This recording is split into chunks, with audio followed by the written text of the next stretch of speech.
Hey,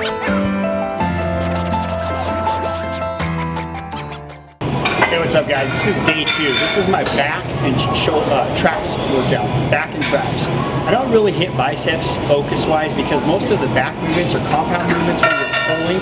Your biceps get hit on almost everyone, and I've never had any real need to hit biceps today. We're gonna make our back plenty sore, don't worry about it. As I've said before, make sure you stretch 5-10 minutes, get some movement in there, roll your shoulders, get your neck loose, make sure there's nothing. You don't want to get injured, so if you're not loose and you're feeling stiff, you need to stretch more. Drink tons of water. The goal for reps, again, 4 sets, 10 to 15 as we do all these different workouts today. The first lift I like to start off with is a good old-fashioned wide grip front pull-up. Front pull-ups are awesome because they hit every single muscle from your waist up. Even your stomach has to flex to keep your body level. Do as many as you can. If the weights of your body weight is too heavy, then just do a rack pull machine or some kind of modification where you have a spotter. The key is just getting that good front movement, pulling into your back, stretching everything out. Make sure your arms go straight and do a full contraction. Don't short arm it. Give it a long, smooth stroke. That's the key with this. 10 to 15 reps is the goal. If you can't do it, do as many as you can, but try to get 4 or 5 good sets in to get the blood flowing and get your back loose. The next one I like to do is a palms forward pull up, just like the original one you just did, but now instead of like this, it's like this. This is going to work your arms at a whole different angle, also work different muscles in your back.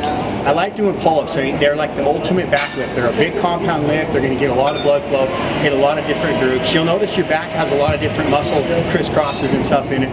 There's a lot of different angles you're going to need to work it. So the pull-ups just kind of seem to be like big, synergistic main lift that compounds and combines all the muscle groups into one.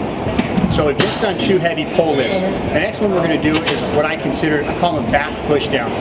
Keep your arms straight. It looks like a tricep lift, but what you'll notice is you're rolling your back. It's going to hit the center of your back. It also flexes your obliques and your abs.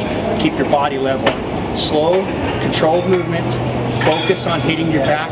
If you're feeling it in your triceps, you're not doing it right. So it's hard to describe. Just watch from the video. See if you can pick up the technique I'm doing. You're going to focus on those 2 trapezius muscles that run parallel to your spine and just try to isolate those. 4 sets, 10 to 15. Great lift for bow hunting is the seated row. A lot of guys will do a bent over row. I like the seated just because I can use this machine. It's a lot more control, a lot safer. It does hit your lower back. Do not use momentum. Try to get a smooth, calm pull. Focus on transferring the muscle from your forearm to your biceps to your triceps to your back, all in one. It's a smooth, smooth motion. One of the things about lifting weights is just getting the coordination and the flow down, the tempo. Once you do that, the muscle will grow.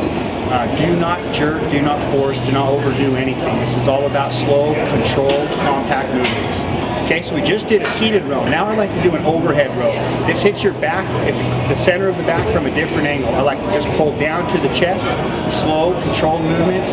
4 sets, 10 to 15. You'll feel the weight as it hits you. It's going to put a lot of blood into your back. It's just hitting it from a different angle. Nice variation. In high school, we call these Romanian deadlifts. The key with these is you barely bend your knees. This is not a leg lift. What this is a lower lumbar back lift.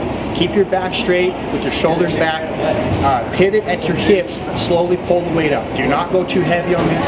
What you're trying to do is focus your lower back and flex from the bottom up. When you get to the top, roll your shoulders and make sure that you flex everything. Try to keep it all compact. Don't use too much weight. Don't use momentum. This is a slow, controlled rep set. Always between 4 sets of 10 to 15 is where you're going to get a lot of blood flow and not have that exposure to injury. You're going to get plenty of workout in. Don't let weight and numbers fool you. 4 sets, 10 to 15 reps. Okay, the last lift we're going to do for the back today is the bent over fly. It's a lot like the rear deltoid workouts, except for your palms are down and you're pulling into the motion where you squeeze the center of your back together. Just try to focus on making the wings, your lats, squeeze and flex together.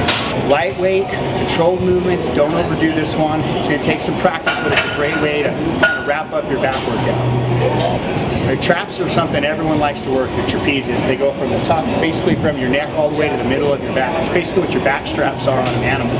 There's 2 good trap workouts I like to do. One, I like to keep the hands in front, focus on one arm at a time. Elbows stay straight and locked. All you're doing is pulling from the back upward. You're not jerking, you're not pulling with your elbow. It's a slow, controlled movement. Focus on making your back do the work. Your arm is just a lever and you're pulling with your back.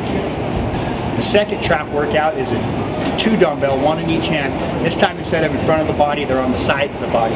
Again, shoulders come together, arms stay straight, back does all the work, no jerking, no momentum, just a slow controlled movement, get the blood forced into the center of your back up to the top of your neck. That does it for our back workout today. Like we said before, drink a lot of water, make sure you stretch 5 to 10 minutes, get everything loose, get the blood out of your body, make sure you're nice and loose and that you don't have any stiffness or soreness anywhere. Anytime you're stiff or sore, you need to stretch. That's your body telling you to loosen up a little bit. If you have any questions on training, hunting, or filming, visit zach.griffith.com for more information. Thanks.